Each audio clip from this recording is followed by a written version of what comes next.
तो एक बार फिर से आप सभी भाई बहनों को गुड मॉर्निंग, सुप्रभात, जय श्री राम।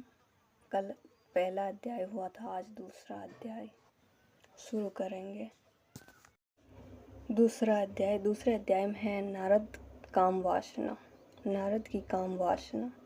सुत जी बोले, हे ऋषियों, एक समय ब्रह्मपुत्र नारद जी हिमालय पर्वत की एक गुफा में मौन होकर बैठे बहुत दिनों में पूर्ण होने वाला तप कर रहे थे।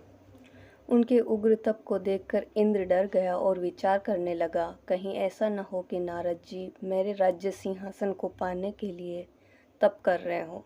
यह विचार कर इंद्र ने कामदेव को बुलाया और कहने लगा, हे कामदेव, तुम मेरे परम मित्र एवं हितैषी हो।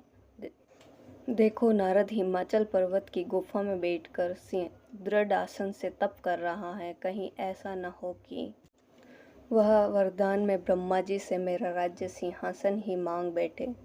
अतः तुम आज ही वहां जाकर उसके तप को भंग कर दो। इंद्र की यह आज्ञा पाते ही कामदेव वहां पहुंच गया और तप भंग करने के लिए नाना प्रकार के प्रयत्न करने लगा। उसने नारद का मन विचलित करने के लिए अनेकों प्रयत्न किए, परंतु उनसे नारद जी पर कोई असर न पड़ा।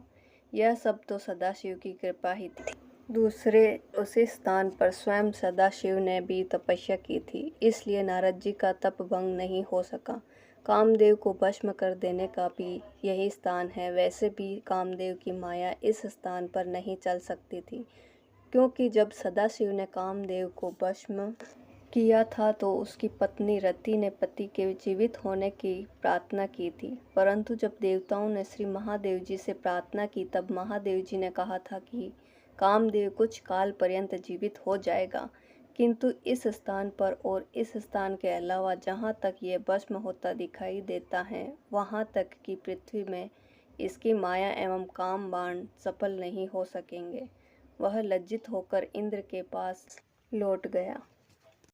यह सब शिव की ही माया थी, जिसे न समझकर इंद्र ने नारद जी की तपस्या की प्रशंसा की थी। श्री शिव की महिमा का उसे पता ही न लगा।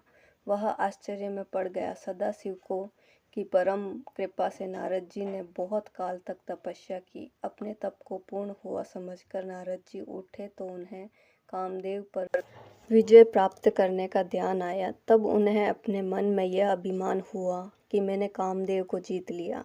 इस प्रकार के अभिमान से उनका ज्ञान नष्ट हो गया। तब वे अपनी काम विजय की कथा श्री महादेव जी को सुनाने के लिए शीघ्र ही कैलाश पर्वत पर जा पहुँचे। वहां जाकर नारद जी ने शिव जी को प्रणाम करके अपनी तपस्या की सफलता का समाचार तथा कामदेव पर विजय पाने का सब समाचार कह सुनाया। तब भक्तवत्सल महादेव जी ने नारद जी की प्रशंसा करते हुए कहा, हे नारद जी, तुम परम धन्य हो, परंतु मेरी एक बात याद रखना कि यह समाचार अन्य किसी भी देवता को न सुनाना, अर्थात विशेषकर विष्णु भगवान से इस बात को न कहना। शिव जी के इस प्रकार समझाने पर भी होनहार वश नारद जी ने यह बात श्री विष्णु भगवान को जाकर कह सुनाई।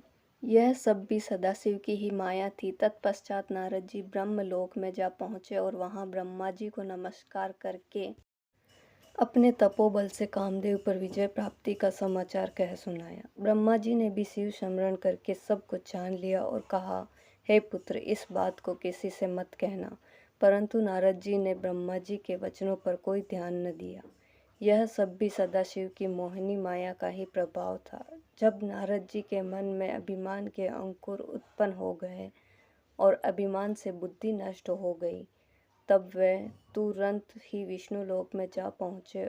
जब विष्णु भगवान ने नारद जी को आते देखा तो अपने सिंहासन से उठकर उन्हें आदर सहित अपने सिंहासन पर बिठाया और शिव जी के चरणार बिंदु का ध्यान करके विष्णु भगवान बोले, हे नारद जी, आप कहाँ से आ रहे हो और इस लोक में आपका शुभागमन किस लिए हुआ?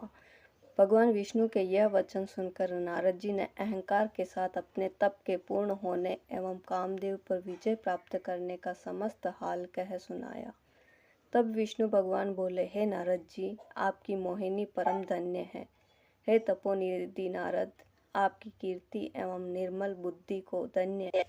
हे मुनिनाथ, काम क्रोध एवं लोभ मोह तो उन मनुष्य को पीड़ित करते हैं जो भक्तिहीन हैं। आप तो ज्ञान वैराग्य से युक्त हो, सतत ब्रह्मचारी हो, फिर भला वह विकारी काम आपका क्या बिगाड़ सकता था।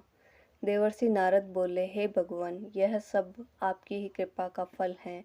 आपकी कृपा के आगे बेचारे कामदेव की क्या सामर्थ्य है जो मेरा कुछ बिगाड़ सके। मैं तो सदा ही निर्भय हूँ। इतना कहकर नारद जी विष्णु भगवान को नमस्कार करके वहाँ से चल दिए। तो दोस्तों, आज की कथा यहीं समाप्त होती है, दूसरा अध्याय, और कल हम लाएंगे तीसरे अध्याय। तब तक इस अध्याय को पूरा सुनें और दोस्तों को शेयर करें, लाइक कमेंट करें और चैनल को सब्सक्राइब करें। जय श्री राम।